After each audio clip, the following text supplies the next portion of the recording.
Hi everyone, I'm Daphne from IBlieve, and welcome to our college series. IB Year 2 students and graduates from all over the world have gathered the best tips and tricks which can help you in your college application process. We know at times it can seem daunting, but we hope through this series that we can help you gain more confidence in yourself and in your abilities because we believe in you. The next question is, what is the process of applying to colleges in the US as an international student? All right. I guess I'll go first. As an international student, applying to the U.S. was more or less the same as everyone else. There were a few boxes that I had to tick, such as what is your ethnicity, what is your citizenship, um, that may or may not have affected my college applications. This is particularly because many universities have a quota to fill in for a diversified student population. This includes how many African American students, how many Asian American and Pacific Islander students, how many Europeans are allowed to enter the school within a given batch. Um, Aside from that, there wasn't much difference. To be honest, the diploma program actually really makes it's quite helpful when it comes to applying to colleges as an international student because you are bringing in the value added to your common application for the U.S. When once you get ticked as the IB student, they'll stop asking you about your GPA and they'll start asking you about your predicted IB grades or your final IB grades. Um, and what's really important there is that your perspective suddenly changes because it's no longer about, oh, I need to achieve 4.0. It's now about, I need to achieve 36 points and above or other such. Um, this is very important because unlike US high schools or European high schools that use the GPA system 4.0 and below, the IB program really shows like a very distinct difference with others. This helps, especially as an international student, because as many of you know, the IB program makes you learn a modern foreign language, which automatically, I guess, puts you on a higher level because as an international student, you are bringing in your own native language fluency plus the modern foreign language that you learned into the US, which is something that many colleges look for. Yeah, something else I would add, like John said, it is not super different, but something I would add is if you're an international student, you might have to take TOEFL or IELTS, which are English proficiency exams. A lot of colleges actually require that for international students, regardless of if English is your first language. So just be aware of that. And also number two, I guess financial aid and resources could become more of a necessity for international students because a lot of US schools tend to be need aware for that. So yeah. Just to add to Priyasha's point about US universities being need aware or perhaps need blind, as an international student, you are making up one of the primary sources of revenue for a university. Because, as many of you may or may not know, the international students' tuition is often higher by leaps and bounds compared to a US citizen's tuition. Uh, the added cost of that is that you'll have to pay for dorming costs as a freshman student, which again will increase your tuition cost as a whole. Um, Receiving financial aid or financial grants from the university can be particularly difficult for international students. Universities are not inclined to give you financial aid because, again, international students are one of their primary revenue sources. Therefore, it is more likely that you can get into a university as a full-paying student, as rather than applying as as a student who needs financial aid. The remedy for situations like this is to target universities and apply to universities that are need blind. That means that they will not look at or discriminate your application based on you applying for financial aid or financial grants. Okay, great. The next question that I have here is, what are some do's and don'ts for the US application process, and specifically the Common App essay and the supplementary essays? I'm gonna try not to give cliche advice that you can find online. But the first thing I would say is, when you read essays online, like a lot of people will read people's essays of how I got accepted into Harvard and read their essays or read essays online. Take them with a grain of salt because everyone writes differently. So I'm sure we all have heard of like the infamous essay, the Costco essay that got somebody into like multiple different Ivy League schools.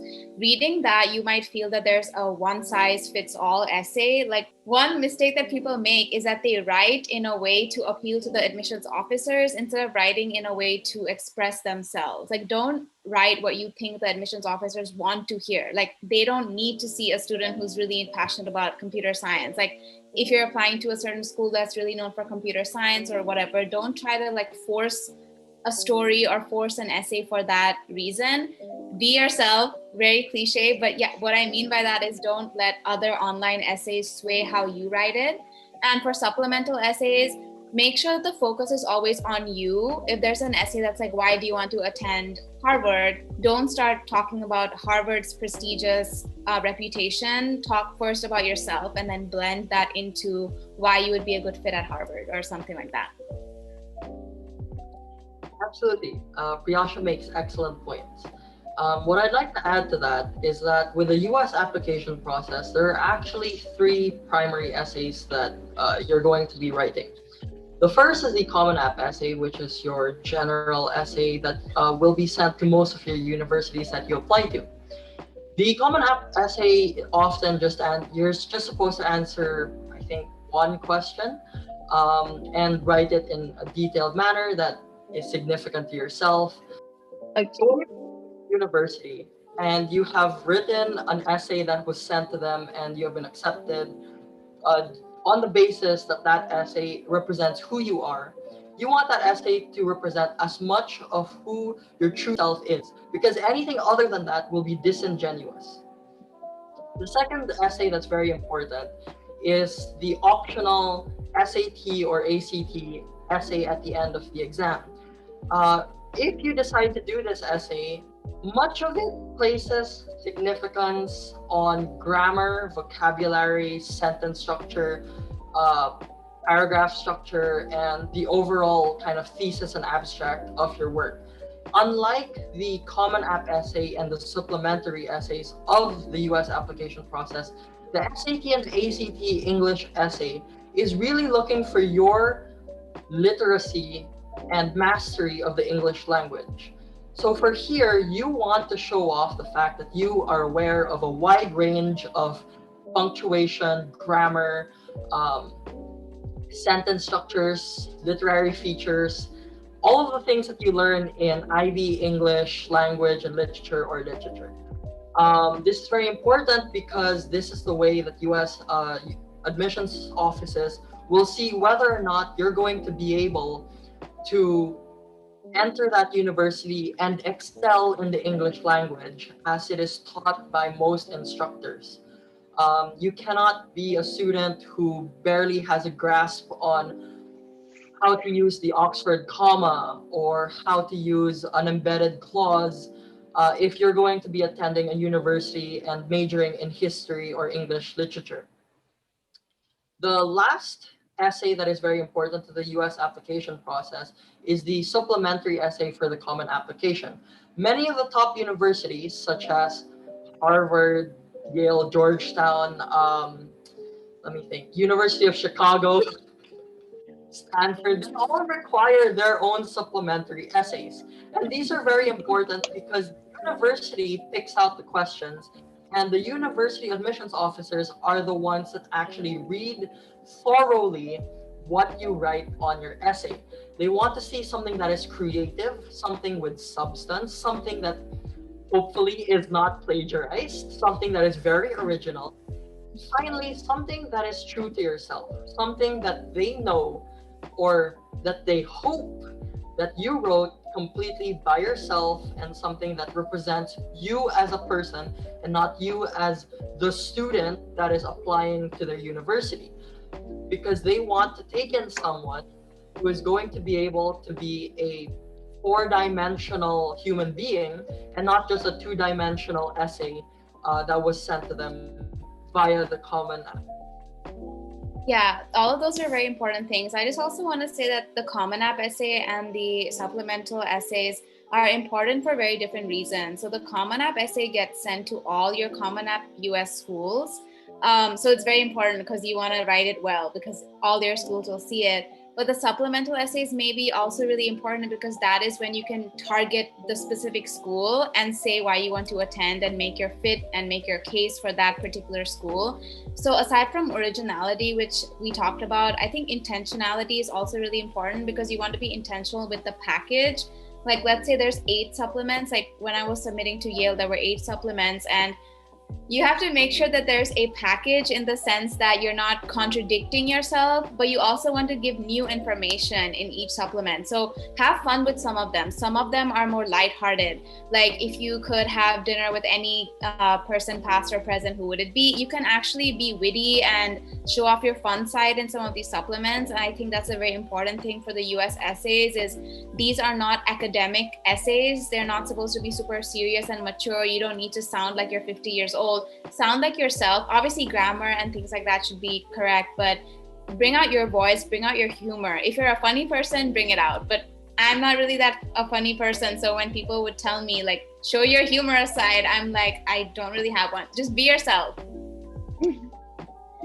Okay. Moving on. Our next question that we have here is here. What is the best way to approach essay questions? In particular, the personal insight questions on the UC application. So, you guys gave really great advice for your college app essay, but I think the person in the forum wanted to ask more of the for the UC application. So if you guys applied there, what do you have to say? Yeah, so I applied to the University of California schools and I got into 2 of them. I applied to 3. They are a little bit more straightforward from what I got out of it than the Common App essay and the supplements, in the sense that I felt that I could write a bit more straightforwardly, but everyone has their own style. But I think the best way to approach this, my first tip would be to go through each of the 8 and pick which 4 you want to answer, because you have to answer 4, and try not to pick 2 that are too similar. So there's one which is how do you express your creative side, and there's one which is what is your greatest strength. So if in the question about creative side, if you talk about music, but then in your greatest strength you also talk about music, you're kind of repeating yourself in that way. Or there's another question which is what is a significant academic opportunity you've had, and there's another one which is what is an academic setback you've had or a significant opportunity. Like there's something, some of them kind of pair together to end up sounding very similar. So my advice would be to pick 4 very different prompts so you can bring out 4 very different versions of yourself. And these essays are 350 words each, so that's why I said it's a bit more straight to the point. All right. So first of all, I need to say that I did not apply to any of the University of California schools. That is because in the very beginning of the university application process, I was very dead set on the East Coast of the United States. So that would be Washington, D.C., New York, Chicago, perhaps even Florida. But to address the question, what is the best way to approach essay questions? I think the most important thing that will get you through it is to make an outline. And that makes me sound like an IB English teacher. I'm sorry for that, I really am. But it's the truth. For every single one of my essays, the Common Application essay, the UCAS essay for the UK, and my ACT essays, all of them I started off with a quick outline, just to show what my main points are, my answers, how am I linking it to the question. Because at the very end of the day, you don't want to sound like you're just talking and you're just spilling like your tea and your guts out to the essay and the admissions officer, um, because that's not what they're looking for. They are looking for three things with the answering of the essay questions. They're looking for something that's very specific, so something that's not like wide scope. It's not talking about like your whole life story. They don't particularly care. They want to know exactly how you're going to answer the essay question, and specifically how does it apply to the university or to yourself. So they want specificity. The second thing is they actually want to see a bit of creativity. So I have had friends that wrote fan fiction for to answer a question. I've had other friends write poems. Another friend did like a whole song, like a lyric writings thing to answer an essay that was, um, very creative. As Priyasha just mentioned, she did a poem for one of her essays answering for the UC application. Personally, in my own experience, I did not do really anything creative. I actually just went with something that was a straightforward essay. However, as I mentioned, I got into most of my universities, so I think whether it's being creative or being serious and straight to the point, as long as you're consistent and your tone is reliable, I think admissions officers will really appreciate that. The third thing that they're looking for is originality. A lot of admissions officers are incredibly aware that there are websites that show off exemplar college essays, but they want to see something that they haven't really seen before, because they have seen millions of applications every single year. Most of these admissions officers have been doing their job for decades, and so they want to see something that's new, that's original in your own way.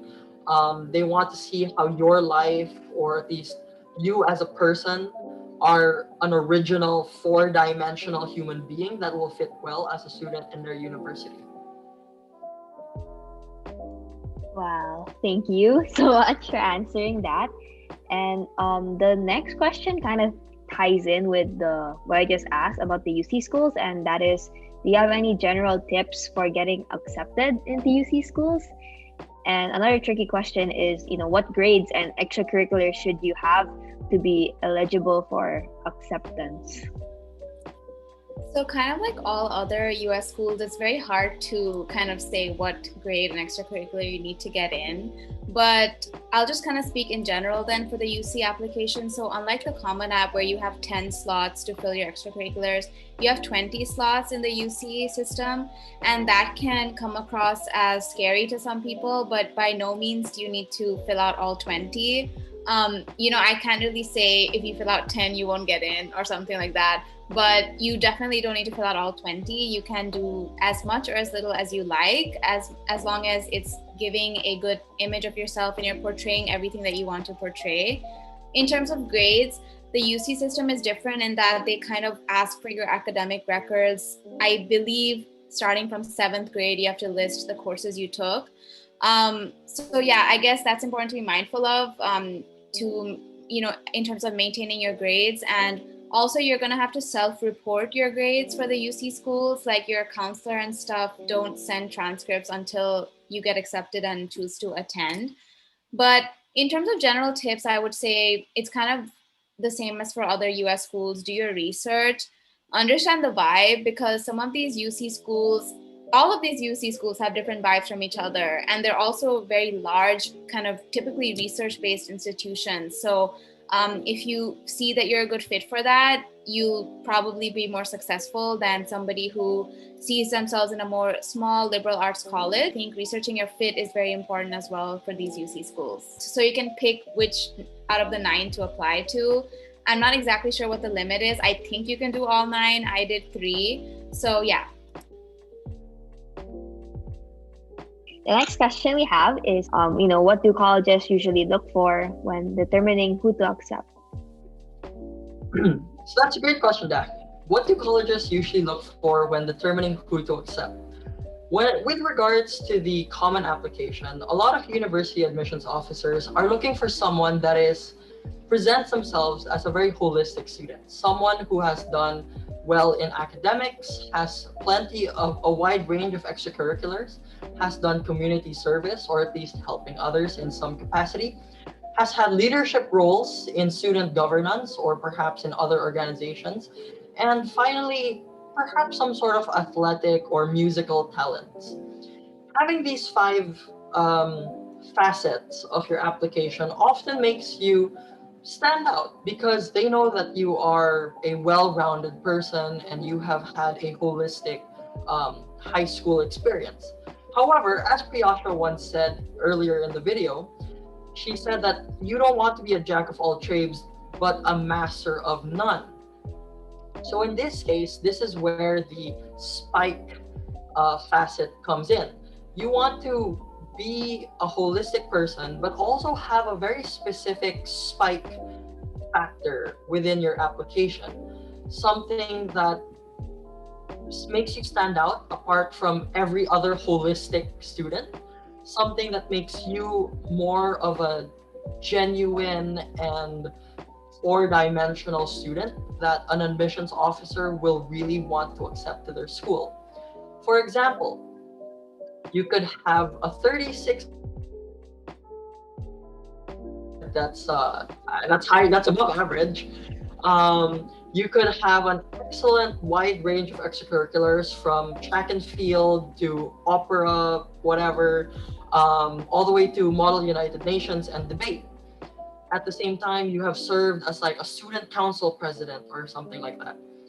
Then you have that holistic view of yourself that you're presenting to the school through your common application. From here on, you are now competing with every other person that has done that. You are kind of, I guess, competing on the next level.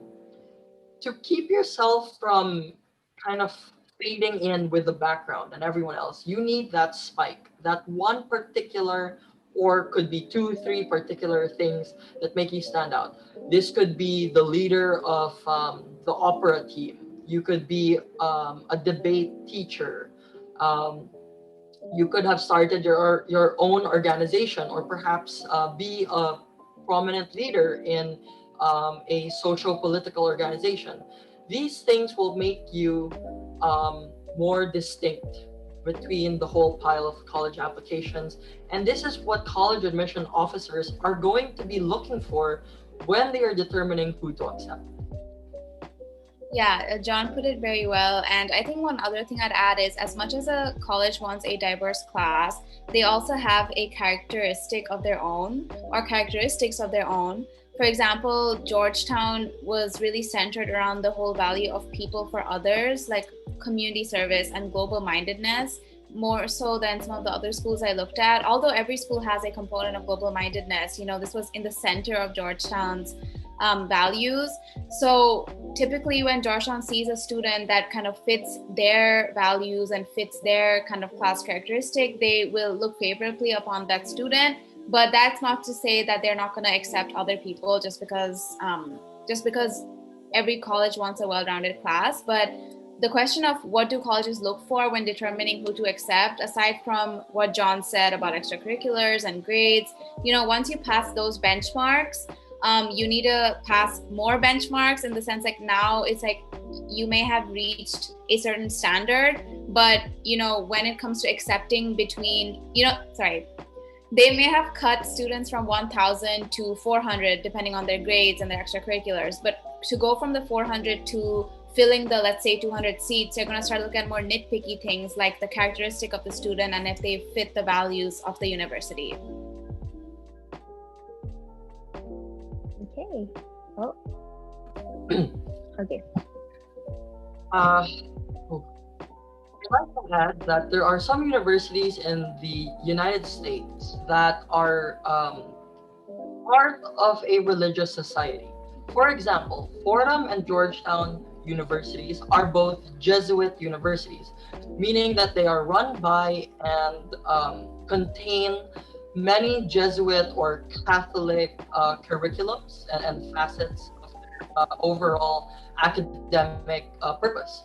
Part of these, I guess, Jesuit values is a Latin statement called cura personalis. It emphasizes that every person should be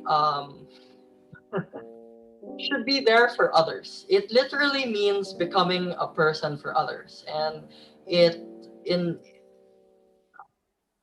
it inherently has the values of cooperation, selflessness, um, being kind to others. You must remember that when you are applying to a university, you need to keep in mind what their particular specificities might be. For example, if you are applying to Fordham University or Georgetown University, you may want to bring out some element of cura personalis in your essays. They want to see that you have done your research, that you are aware of their Jesuit background, that you understand that it is not just a typical liberal arts university.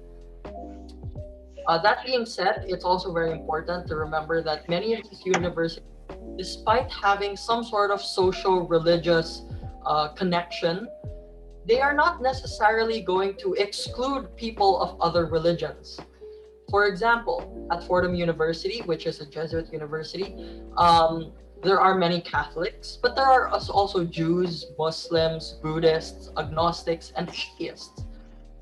Just because you are not religiously affiliated with that particular religion that is associated to the university does not mean that that university will discriminate against you or not accept you.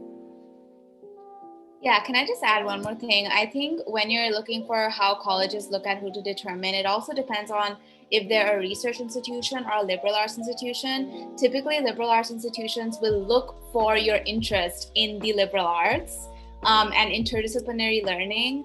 So definitely like bring out that part more. So some colleges in the US like Pomona, Williams, Amherst, they really want to see why are you applying to their school, because they are the niche liberal arts schools in the US. So bringing out your interests, like for example, I applied to some liberal arts schools and I talked about how I have an interest in the humanities with philosophy, but I also am really interested in environmental sciences. So like bring out your interest in a kind of intentional manner depending on which school you're applying to, and by keeping in mind what the college typically likes to see and what type of students typically attend the college, what type of courses they tend to offer, etc.